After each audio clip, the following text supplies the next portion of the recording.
Hey, what's up guys, welcome back. In today's video, I'm going to be comparing the Scuf controller to the Xbox Elite. So if you don't know, I've actually already unboxed the Scuf and the Elite in separate videos before. So if you want to see my first impressions, I highly recommend those videos. But I thought now that I tried them for a bit and got used to each controller, I can confidently give my experiences and compare them in things like price and packaging, but also things like analog sticks, input delay, and just the overall build quality of the controller. But just before the video starts, if you could drop a like and subscribe, that'd be much appreciated, as well as use code FLEET in the item shop if you would like to support me further. Anyway, I'm going to quickly jump into creative and get a feel for these controllers, then I'll get into a more in-depth comparison. So let's get into it.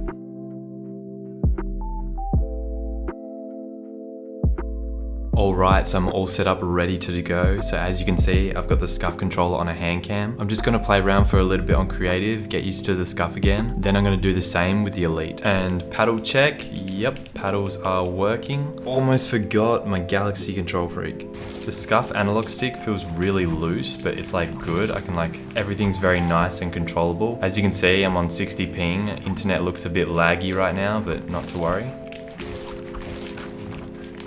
Alright, so apart from me completely lagging right now, the Scuf, as far as input delay, it feels amazing. It feels so fast and just so clean to just whip around. As you can see, my movements right now are just so whippy. The huge negatives for me right now are the buttons are really squishy, they're not proper presses, as well as the so-called grip on the Scufs is just so slimy. My hands have never been this sweaty. So the grip doesn't really soak up sweat, but as for how the controller feels, using it does feel amazing. Alright, and I won't be doing any 1v1s because I'm lagging, but now I'm going to try the Elite and see how that feels. And the good old Elite controller, we meet again. Alright, do the trigger stoppers real quick. Got one Galaxy Control Freak on this as well. Now I'm not too good with Xbox controllers, but alright, let's compare the input delay. It honestly feels almost the same responsiveness. Alright, so the Elite feels really good, actually the same responsiveness as the Scuf. The analog stick feels even looser than the Scuf, but as I show you guys in a second, you can actually change the tension on the Elite's thumbsticks. Okay, the Xbox Elite grips feel way better. My hands definitely aren't sweating as much with these rubber grips. Alright, so I've had my fun on both controllers. Now let's get into the comparison. Alright, so here we have the Scuf controller and the Xbox Elite. First things first, let's look at the price of these two controllers. So the Xbox Elite Series 2 on its own is priced at $250 AUD, which equals to $150 USD and 137 euros. The Xbox Elite straight out the box comes with grips, it comes with extra analog sticks, it also comes with inbuilt trigger stoppers and 4 paddles, which are all remappable. Whereas the Scuf controller I have, which is the Scuf Infinity 4PS Pro, I believe it's the cheapest Scuf controller you can get, starting at $250. This doesn't include absolutely anything on the controller, and that doesn't include shipping. So you're basically getting a standard PS4 controller with 2 paddles, and it already costs more than the Elite. But if you were to add up everything I put onto this controller, so you got grips, trigger stoppers, paddle remapping, and the color customization, this controller's price gets pushed way up to $400, which is 237 USD and 220 euros. So the Scuf is way more expensive than the Elite, but is it worth it? Let's find out. So starting with the packaging on the Scuf, it's got this really thin, flimsy cardboard, and then as I push it out of the cardboard sleeve, it's got this kind of thin, hard cardboard material with a little shiny Scuf logo on the top. Opening the Scuf, we just have a few things on top, and this is pretty much how it comes. So once again, just that hard cardboard material and a little foam cutout, and it actually looks like they use the same foam cutout for their Xbox controllers, because you can just kind of take this off here. So I just tore off these 2 little foam bits, and now, yep, that pretty much fits an Xbox controller perfectly. So I'd say this is what they use to package their Scuf Prestiges as well. Extremely cheap packaging, and I believe these spare parts just came in a Ziploc bag. So not the best packaging by Scuf, especially since you're paying a premium price. It's also worth noting that you can get a carrying case for your Scuf controller, controller, but as you can probably guess, that does cost extra. Now moving over to the Xbox Elite, extremely nice, smooth, solid material. If I just go ahead and open that, it actually comes in its own carrying case. Opening up the case, you can see the Elite packaged with all its accessories. So already the Elite has so much better packaging. I believe you can actually plug a cable into the back of this case, and then the Elite can actually charge inside the case like that. As well as all the Xbox Elite accessories are in a really nice hard rubber bit down here. It's just a lot more professional and satisfying design. Alright, so now let's get into the functionality of these two controllers. Alright, so first things first, let's talk about the main reason you probably buy these Pro controllers is for the paddles. Now the paddles on the Scuf feel good, I'm not gonna lie, they were the first paddles I've ever tried on a controller, but once I tried other Pro controllers paddles, especially the Elites, I soon found out that they definitely aren't the best. The Elite paddles are very soft and easy click, as well as they feel very nice to press, whereas the Scuf paddles are a lot harder to press and they're a lot louder and clickier. As well as I'm not a fan of the placement of the paddles on the Scuf because they're so centered, your fingers don't really rest there naturally, whereas the Xbox Elite, the paddles are in a lot more natural position, so your fingers just naturally rest where they should. I've also heard that Scuf paddles break a lot easier than the Xbox Elite paddles, so that might be something to keep in mind. Next up, we got triggers. So with the Scuf, you basically just get the standard triggers. I am aware you can get digital tap triggers for the Scuf, but once again, you pay extra. Pretty much everything you want on a Scuf, you have to pay extra for. And flipping the Scuf over on the back, as you can see, we've got trigger stoppers. And once again, you also pay extra for those. So as you can see, the Scuf trigger stoppers are adjustable with the little pin, whereas the Xbox Elite trigger stoppers are actually adjustable with this little dial at the back. So as you can see at the top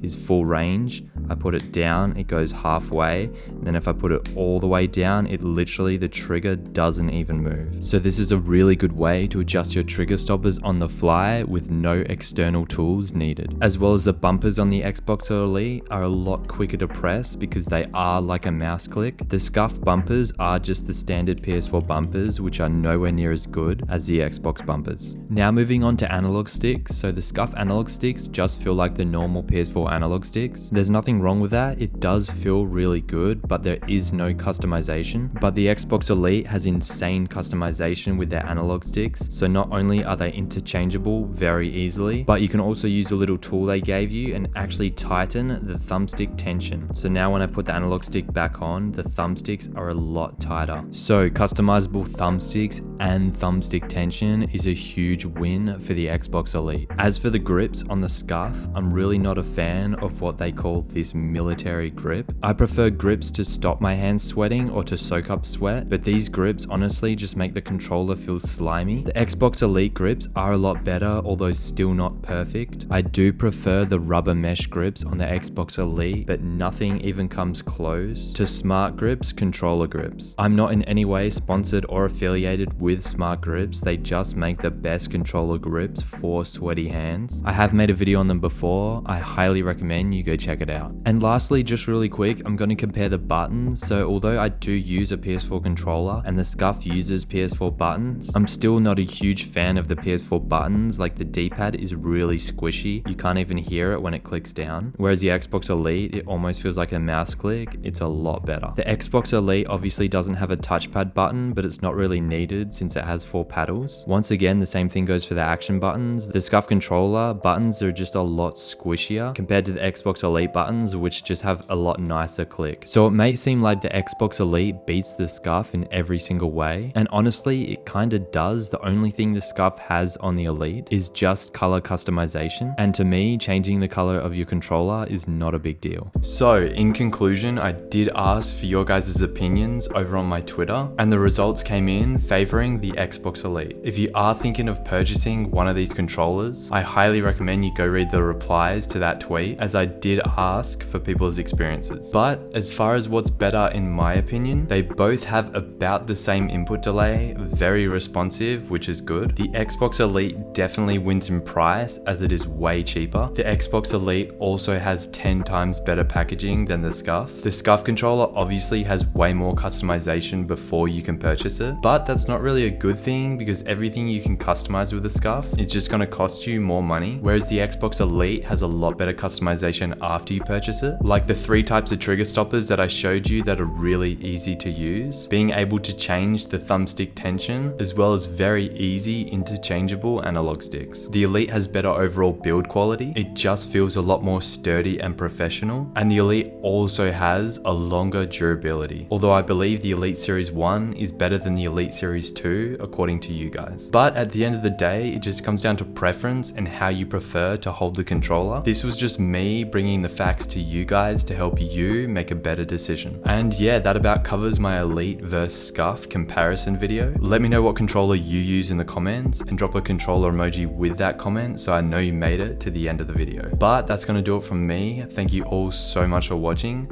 and I'll see you in the next one.